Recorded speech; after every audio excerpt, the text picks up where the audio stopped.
Formarte con los más tesos.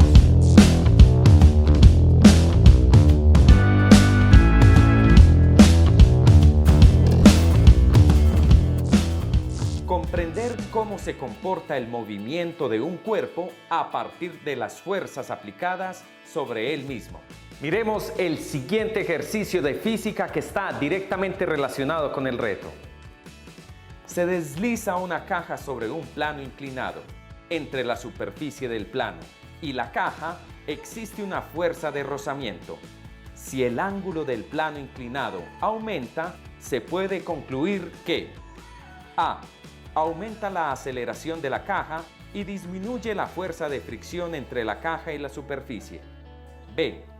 Aumenta la aceleración de la caja y aumenta la fuerza de fricción entre la caja y la superficie. C.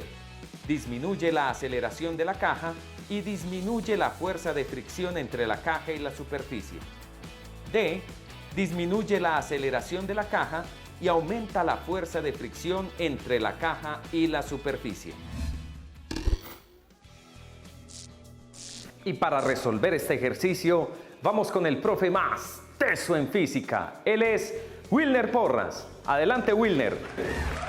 Hola chicos, bienvenidos. Vamos a estar solucionando entonces este ejercicio de física relacionado con el tema de dinámica. Recuerda que la dinámica es el área de la física que estudia lo que ocasiona el movimiento. Allí se evidencia que hay un plano inclinado. En ese plano inclinado, cuando tú colocas un bloque, existen ciertas fuerzas que están involucradas allí en el movimiento. Cuando hablamos de fuerzas, ¿cuáles serían? A ver, hay una fuerza que todos tenemos independientemente de la ubicación que tengamos, porque está relacionada con la gravedad y se le conoce como el peso. El peso es aquella que se refiere básicamente a la masa que tengamos nosotros multiplicado por la gravedad. Y mírala acá. Ahora, el peso siempre va a ser perpendicular a la superficie horizontal. Independientemente del ángulo de inclinación que tú tengas en el plano, siempre el peso va a ir perpendicular al plano que sea horizontal. Ahora bien, cuando tú te montas en una balanza y dices que tienes 70 kilogramos, esos 70 kilogramos no es tu peso. Esos 70 kilogramos sería tu masa solamente. Si quieres saber cuál es tu peso, tendrías que multiplicar la masa por la gravedad. Entonces allí directamente sabemos que hay una fuerza involucrada que es el peso. Hay otra fuerza involucrada acá que es la fuerza normal. Una fuerza normal es aquella reacción, tercera ley de Newton. Estamos hablando de una acción y reacción. Porque si yo me apoyo de acá del tablero, el tablero no se hunde por el hecho de que hay una reacción en sentido contrario de a la superficie de contacto. Entonces, eso se le conoce como la fuerza normal, ¿de acuerdo? Y la fuerza normal siempre es perpendicular a la superficie de contacto que tú tengas. Si este ángulo de inclinación aumentaría, la normal va a ser perpendicular a esa superficie de contacto. La tercera fuerza que está aquí involucrada sería la fuerza de roce, el rozamiento. Cuando tú haces contacto con una superficie, hay un coeficiente de fricción porque al final el roce evita el movimiento. Es una fuerza que se va al contrario. Entonces allí, mira cómo las fuerzas se pueden relacionar sin ningún problema con este plano inclinado que tenemos acá. Entonces observa, este es un plano inclinado básicamente para hacer, digamos, la simulación de lo que está sucediendo allí y esto va a ser nuestra masa. Entonces, ¿qué sucede si yo lo coloco acá? Mira que ese ángulo de inclinación hace que esto no se deslice. Entonces, ¿qué sucede? Hay una fuerza normal, hay un peso y hay un roce. El roce iría en sentido contrario al movimiento, es lo que lo estaría frenando. Pero ¿qué pasa si el ángulo de inclinación aumenta? Si el ángulo de inclinación aumenta, ¿viste cómo se rompe lo que es estático para empezar a hacer el movimiento mientras que yo aumento el ángulo? Entonces, atención a esto. Si el ángulo aumenta, porque esa es la parte del punto, ese es el ejercicio que estamos pendientes de analizar, ¿qué pasa si el ángulo está aumentando con la aceleración? Si el ángulo aumenta, automáticamente él va a bajar mucho más rápido. Mientras mayor sea el ángulo, ¿qué es lo que está sucediendo con esto?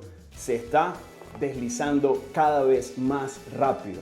Entonces allí automáticamente concluimos que si el ángulo aumenta, la aceleración por ley tiene que aumentar. ¿Y qué pasa con la fricción? ¿Qué pasa con el roce?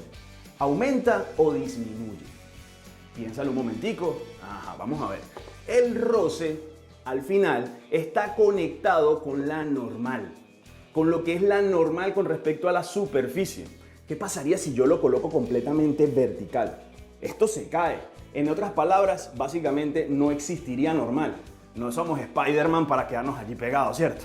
Entonces al final cuando quedamos acá, la normal se hace cero y se despega automáticamente, y al despegarse de manera infinitesimal, ahí pequeñito, se estaría como despegando y se desliza completamente. Allí no hay roce porque no hay contacto. Al no haber contacto, no hay fuerza normal. Entonces allí, mira lo que sucede. Mientras que el ángulo aumenta, el roce va a disminuir. Porque al final, si el roce, piénsalo así, si el roce se opone al movimiento, el hecho de que el roce se oponga al movimiento y la aceleración está aumentando, eso implica que el roce es el que está disminuyendo. Por eso podemos concluir que nuestro ejercicio al final nos dice qué relación tiene la aceleración y el roce. Entonces, mientras que el ángulo aumenta, cuando el ángulo alfa, o podemos llamarlo también tita, podemos hacer, digamos, lo que son letras griegas. Cuando el ángulo aumenta, ¿ok? Cuando el ángulo está aumentando, nuestra aceleración, lo que es la aceleración y es un vector, también va a aumentar. ¿Y qué sucede con la fuerza de roce? La fuerza de roce, como te estoy comentando, mira que la fuerza de roce, si nos vamos a lo que es la fórmula, la expresión matemática, es igual al coeficiente de roce dinámico por la fuerza normal. Entonces ahí, tú no necesitas aprenderte una fórmula para responder esto. Mira que estamos utilizando una competencia clave que nos van a evaluar, que es el uso del conocimiento científico y la explicación de un fenómeno. Entonces acá, matemáticamente se diría que la fuerza de roce es proporcional a la normal. Mientras que el ángulo va aumentando, la normal va a ir disminuyendo, implica que el roce disminuye. Entonces para nosotros la fuerza de roce va a disminuir y de esa forma ya tenemos la conclusión de nuestro ejercicio. ¿Qué es lo que sucede entonces? A medida que el ángulo aumenta, la aceleración va a aumentar porque se va a deslizar y el roce disminuye. Y de esa forma ya tenemos la respuesta correcta. Recuerda que lo más importante en todo ejercicio es la interpretación de qué te están preguntando. Cuando tú tienes claro qué te preguntan, qué información te están dando a ti que te sirve para poder establecer ciertas conclusiones. Y en tu mente vas a crear un plan de acción. Ese plan de acción es clave. Antes de escribir cualquier cosa, analizas la pregunta, qué información te dan, cómo lo vas a resolver, qué conocimiento debes tener previo, lo implementas y de esa forma te aseguro que respondes el ejercicio de una manera súper rápida, súper práctica y de esa manera ya estamos listos entonces. ¿Quedó claro, cierto que sí? Chao. Profe, muchas gracias por tu explicación.